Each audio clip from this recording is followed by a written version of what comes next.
एक गांव के बाहर एक छोटा शिव जी का मंदिर था, जिसमें एक वृद्ध पुजारी रहते थे।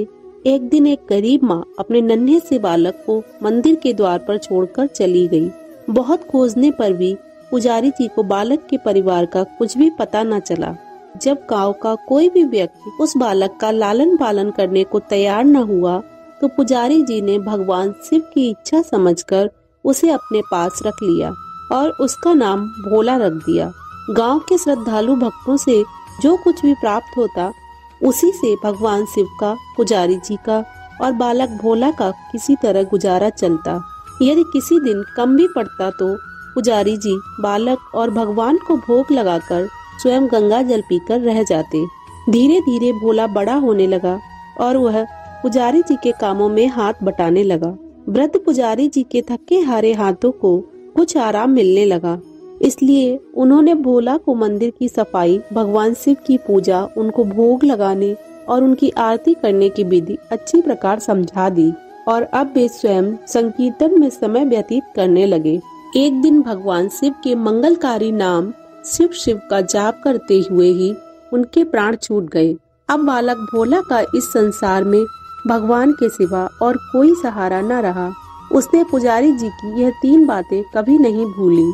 भगवान भोलेनाथ, शिव शंकर को ताजी गर्म रसोई का भोग लगाना, भगवान को भोग लगाए बिना स्वयं कुछ भी नहीं खाना, भगवान शिव पर विश्वास रखकर कभी भी किसी भी वस्तु का संग्रह न करना, बासी भोजन का भी नहीं। यदि कोई भक्त पहले से बना भोजन या मिठाई मंदिर में दे जाता, तो बालक भोला उसे गरीबों में बांट देता। वह ताजी रसोई बनाकर ही भगवान को भोग लगाता, उसके बाद ही स्वयं प्रसाद ग्रहण करता और यदि भोग बचता तो उसे बांट देता। यदि रसोई बनाने को सामग्री न होती, तो भोले बाबा और भोला भगत दोनों गंगा जल पीकर ही रह जाते। एक बार बरसात का मौसम आया और 3-4 दिन तक मूसलाधार वर्षा होने से मंदिर में एक भी भक्त झांकने नहीं आया। भोला अपने भोले बाबा को गंगा जल का ही भोग लगाता और उसे ही पीकर रह जाता। भोले बाबा बालक की भक्ति और सहन शक्ति की परीक्षा लेते रहे, किंतु आखिर में अपने भक्त बालक को भूख से तड़पते देख उनसे रहा न गया। वे सेठ के नौकर का रूप धारण कर हाथ में भोजन सामग्री की पोटली लेकर वर्षा में भीगते हुए मंदिर के द्वार पर जा पहुँचे। उन्होंने आवाज लगाकर भोला को बुलाया और उसके हाथों में पोटली देते हुए बोले, सेठ जी ने यह कच्चा राशन भेजा है, इसे रसोई बनाओ, भोग लगाओ और स्वयं भी प्रसाद पाओ। मैं कल फिर आऊंगा। भोला भगत ने आशीर्वाद देकर उसे विदा किया और सूखी गीली लकड़ियों के धुएं में गर्म रसोई बनाकर भोले बाबा को भोग लगाया। पूरे बरसात के मौसम में भोले बाबा नौकर के वेश में भोला भगत को सीधा देने आते रहे और स्वयं भी गर्म गर्म रसोई का भोग पाते रहे। एक दिन भोला भगत ने सोचा कि सेठ जी को कच्चा राशन भेजते हुए 4 महीने हो चले हैं, किंतु वे स्वयं कभी भी मंदिर में भोले बाबा का प्रसाद ग्रहण करने नहीं आए। अगले दिन जब भोले बाबा नौकर के वेश में सीधे की पोटली देने आए, तो भोला भगत उनसे बोला, भाई, तुम्हारे इतने धर्मात्मा सेठ जी कभी स्वयं मंदिर में प्रसाद लेने नहीं आए, इस कारण मेरा हृदय अत्यंत दुखी हो रहा है। अपने सेठ जी से कहना कि कल वे भी मंदिर में प्रसाद ग्रहण करने अवश्य पधारें। यह सुनकर नौकर बने भोले बाबा चौंक कर घबरा उठे और बोले, पुजारी जी, सेठ जी मेरे द्वारा आपको कच्चा राशन भेजते हैं, आप इससे भगवान को भी भोग लगा लेते हैं और स्वयं भी प्रसाद पाते हैं, फिर सेठ जी को बीच में बुलाने की क्या जरूरत, जैसा चल रहा है वैसे ही चलने दीजिए।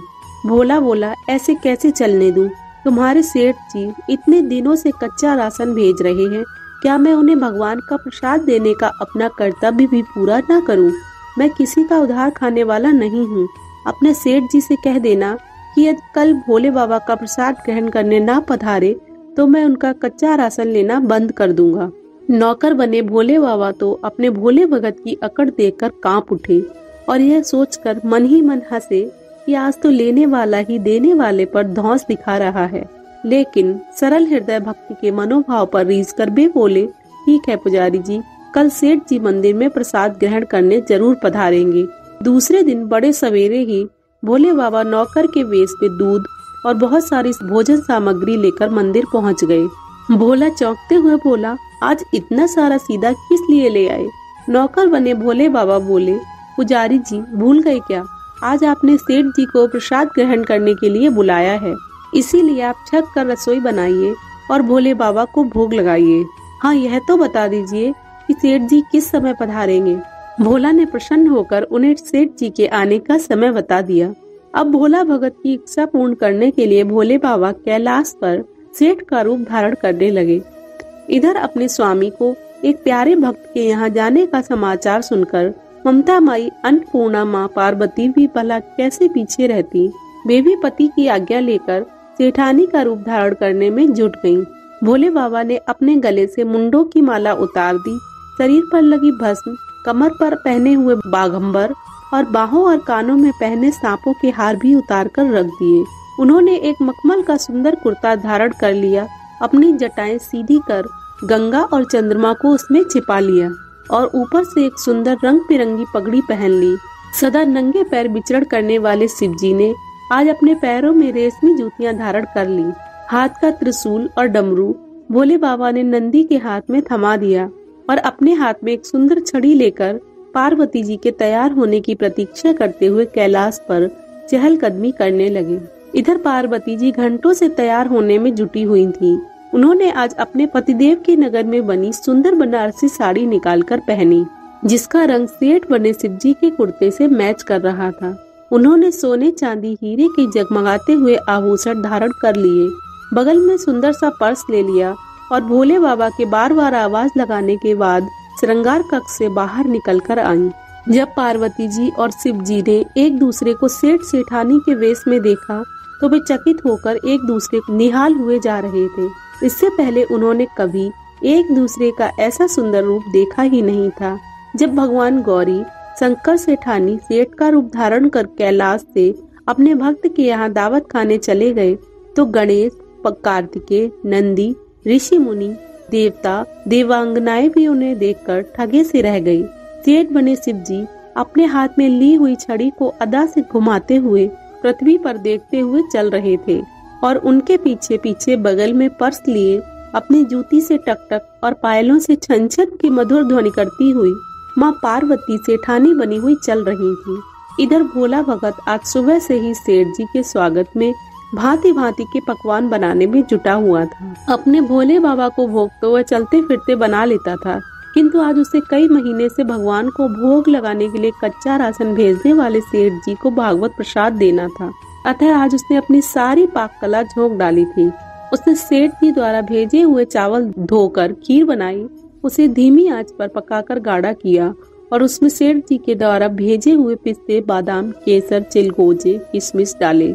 मिर्च और अदरक को कूटकर उसे बाजरा, बेसन और गेहूं के आटे में भर भर कर मोटे मोटे मिस्सी टिक्कड़ बनाए। रसोई बनाकर भोला भगत पुनः स्नान करने चला गया ताकि स्वच्छ वस्त्र पहनकर भोले बाबा को भोग लगा सके और सेठ जी को उनका प्रसाद दे सके। जब भोला भगत स्नान करके लौटा तो देखा सेठ जी प्रसाद ग्रहण करने के लिए स्वयं तो आए ही हैं, संग में अपनी सेठानी जी को भी ले आए हैं। भोला ने झट दोनों से राम राम की, उन्हें आसन देकर बैठाया और बोला, मैं अभी भगवान को भोग लगाकर आता हूँ, फिर आपको प्रसाद परोसूंगा। भावना के भूखे भोले बाबा से भूख सहन नहीं हो रही थी, इसीलिए वे बोले, पुजारी जी भगवान को जल्दी से भोग लगाइए, मुझसे भूख सहन नहीं होती। भोला भगत बोला, सेठ जी भूख तो मुझे भी बड़े जोर से लगी है, किंतु मैं अपनी भूख के कारण भगवान को भोग लगाना नहीं भूलता। यदि दुनिया के सारे लोग इसी तरह अपनी भूख के लिए भगवान को भोग लगाना भूल जाएं, तो भगवान तो भूखों मर जाएंगे। सेठ जी बने भोले बाबा एक पत्तल उठाते हुए बोले, पुजारी जी आप भोग लगाइए, इधर मैं पत्तल परोस लेता हूँ, मुझसे भूख सहन नहीं हो पा रही है। भोला भगत सेठ जी बने भोले बाबा को डांटते हुए बोला, सेठ जी भगवान के काम में ना तो जल्दबाजी चलती है और ना कंजूसी। मैं जब तक भगवान को भोग नहीं लगा लेता आप रसोई के पास भी नहीं फटक सकते। चुपचाप इधर बैठ जाइए और नमः शिवाय जपते रहिए, मैं अभी आता हूँ और आपको पेट भर भोजन कराता हूँ। सेठ बने शिव जी डांट खाकर चुपचाप अपने आसन पर जा बैठे। सेठानी बनी पार्वती जी उनकी यह दशा देख बड़ी मुश्किलों से अपनी हंसी रोक पाई, लेकिन जैसे ही भोला भगत पत्तल में सामग्री लेकर भगवान को भोग लगाने मंदिर में गया, शिव जी पार्वती जी को मौन रहने का संकेत करते हुए चुपके चुपके पैर रखते हुए रसोई में पहुंच गए और उन्होंने एक एक व्यंजन उठाकर चखना शुरू किया। भोले बाबा को प्रसाद को चखते ही भौचक्के रह गई, क्योंकि खीर में चीनी की जगह नमक भरा हुआ था और सब्जियों में चीनी भरी हुई थी। जैसे ही भोले बाबा ने रोटी का एक टुकड़ा तोड़कर मुंह में दिया, वे सीसी करने लगे, क्योंकि रोटी में मिर्च भरी थी। वे सीसी करते हुए उल्टे पैर भाग आए और अपने आसन पर जा बैठे। माँ पार्वती अपने स्वामी की यह हालत देखकर खिलखिलाकर हंस पड़ी। इससे पहले कि भोले बाबा पार्वती जी के सामने कुछ सफाई दे पाते, भोला भगत नमः शिवाय का जाप करते हुए आ पहुंचा।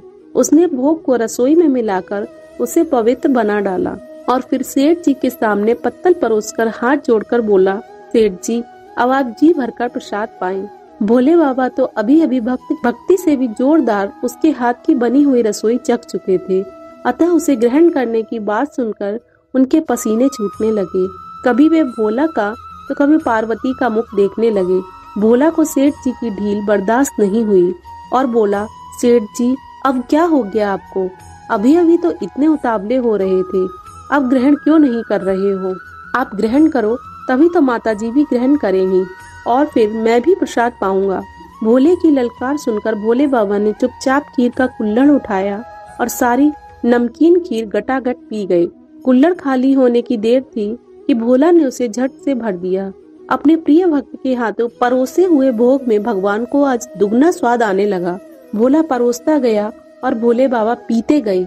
जगत माता पार्वती भक्त और भगवान दोनों के प्रेम को देख देख कर मंत्र मुग्ध होती रहीं। जब सारी रसोई समाप्त हो गई तो भगवान ने एक जोर की डकार ली। भोला को होश आया और बोला, वाह सेठ जी वाह, मैं ही बावला था जो इतनी थोड़ी सी रसोई बनाई। मुझे पता होता कि आपको प्रसाद ग्रहण करने का इतना शौक है तो और भी ज्यादा रसोई बनाता।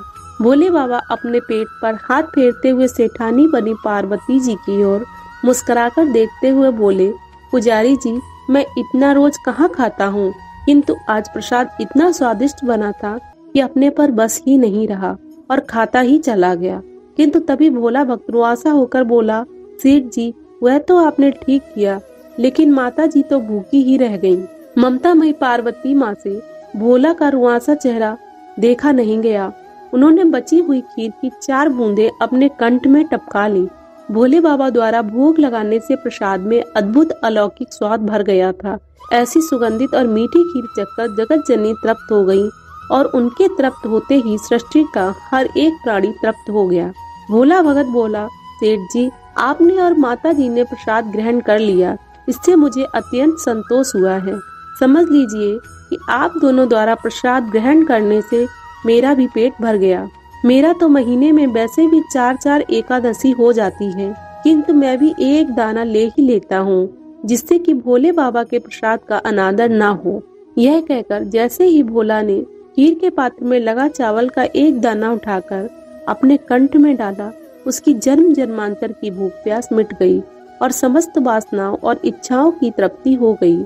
उसके ज्ञान के नेत्र खुल गए और उसने देखा कि उसके सम्मुख त्रिलोकीनाथ भगवान शंकर और जगत जननी माँ पार्वती आशीर्वाद की मुद्रा में मुस्कुराते हुए खड़े हैं। भोला दौड़कर उनके चरणों में लौट गया और उन्हीं में समा गया। हर हर महादेव।